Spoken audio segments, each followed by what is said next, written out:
Welcome back everybody to another video. Today we're taking a look at the new Battle Royale series called Realm Royale. So Realm Royale takes more of a place in a fantasy land. You drop in from a Zeppelin straight to the ground, no parachuting, none of that stuff, no gliding down. Just wherever you want to land, you just drop straight into it. And the nice part is you get 2 weapons and you get 3 abilities. One ability is mainly based on the class. The other 2 you could choose from 3 to 4 different abilities that each class has. And then the weapons, of course, there are a variety of weapons that you can find throughout the map, which can be upgraded either by finding the upgraded version or by going to a forge and using your shards to upgrade, which we're going to be taking a look at though today, the classes, because the classes are a big part of Realm Royale, and that's going to determine what your abilities are going to be when you get down into the field and you start battling it out for that #1 spot. Remember to click that like button if you enjoy the video and drop a comment down below of what you would like to see in the next video that we release. And as always, don't forget to subscribe. But without further ado, let's get into it. So your warrior will gain 5 health per second. So if you're injured and your health is low, every second that goes by you'll gain 5 health, which really isn't a whole lot when you think about what the average health is when you start is about 1200. 5 of that out of 1200, it's going to take a long time to heal, but I guess when you're in the heat of a battle, every health counts. So the next one, your primary ability is going to be like a lunging, jumping type ability, but wherever your character lands will deal damage within a certain radius of where he smacks down at. But then the next ability we have is charging. Your character will charge forward and actually deal damage to whoever it hits. The throwable shield is not listed as one of the abilities, but it can be found in the field when playing as a warrior. The next one is a healing ability. This particular one though, the nice thing about this healing ability, you can throw it to wherever you want the healing and it will heal only the allies. So if there is enemy within that area, it will not heal them, it will only heal the ally. The next one is going to be a net capture. Net captures will slow your enemies down when you throw it at them. Your engineer class is going to gain 5 armor per second. So again, very convenient. When you're playing as the engineer and you're being attacked, it will gain its armor back.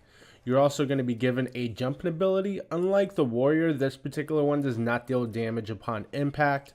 You also get a firebomb. The firebomb can be thrown at your opponents and cause damage by creating fire within the area. You have a barricade that you can throw up. You have a healing totem that you could put down, and you and your squad mate or duo partner can heal around the totem. And then you can also put up a turret. Nice thing about this particular one though, you can put up the turret and the shield at the same time, and your shield will protect not only you, but your turret. Up next, we have the assassin. Your assassin's going to gain a 10% ground speed, which, believe it or not, is actually a pretty noticeable difference when running. Then you're going to have a teleport forward ability, so he will teleport forward. Again, depending on the ranking of this ability, it will depend on just how far forward it lasts. But you are invincible during that portion when you're teleporting. You will get a ghost walk, which is pretty much a ability to make you invisible.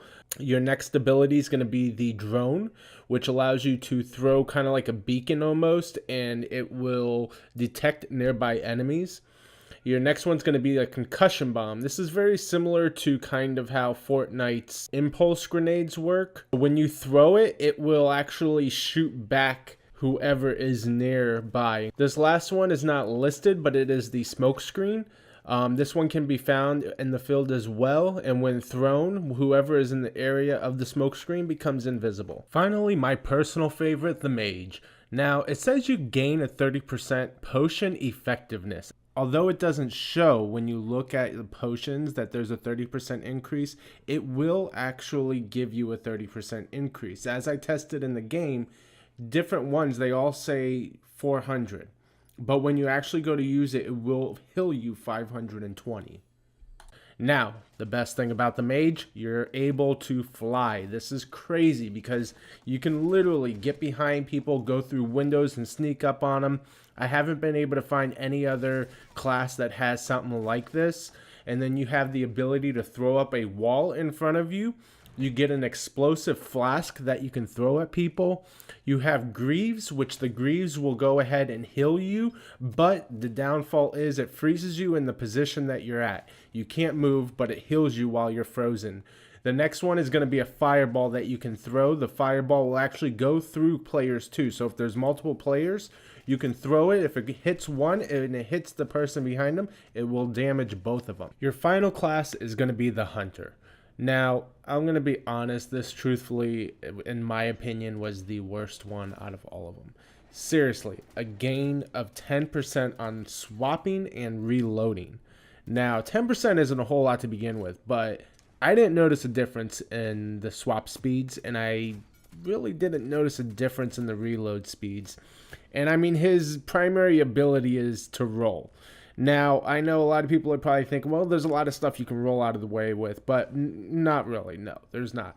You get the blast shot, which is very similar to the Mage's fireball. The only difference is once it hits its target, it will actually blast them backwards. You get a flare that you can throw, and the flare will signal locations of enemies around you. And then you get the ability to withdraw, which will actually have you jump backwards to remove yourself from the fight. But while in air, you will actually become invincible. Now again, this one is not listed, but it is a proximity mine. Now the proximity mine can be thrown extremely far, which is very convenient. And when anybody comes within the radius of it, it will explode. So that wraps up all 5 of the classes. The only thing we did not go over is the class weapons. The reason being, I would not recommend choosing a class based on the class weapon, as it's very difficult to get to the stage in a match to have that weapon. You have to go to forges and you have to craft it, and it is one of the most expensive ones to craft. So I would not base your class on that particular ability. However, that's going to go ahead and wrap it up for today. Hope this helps you guys with picking out your class. Tell me in the comment section which class is your favorite. Mine's the Mage, mainly because of the flying, and that brick wall is really cool to be able to just throw up in front of somebody. It really throws them off their guard a lot of times. Make sure to hit that like button if this video helps you out, and share it with any other friends you might have that are looking to get into the Realm Royale battle series. But until next time, see ya.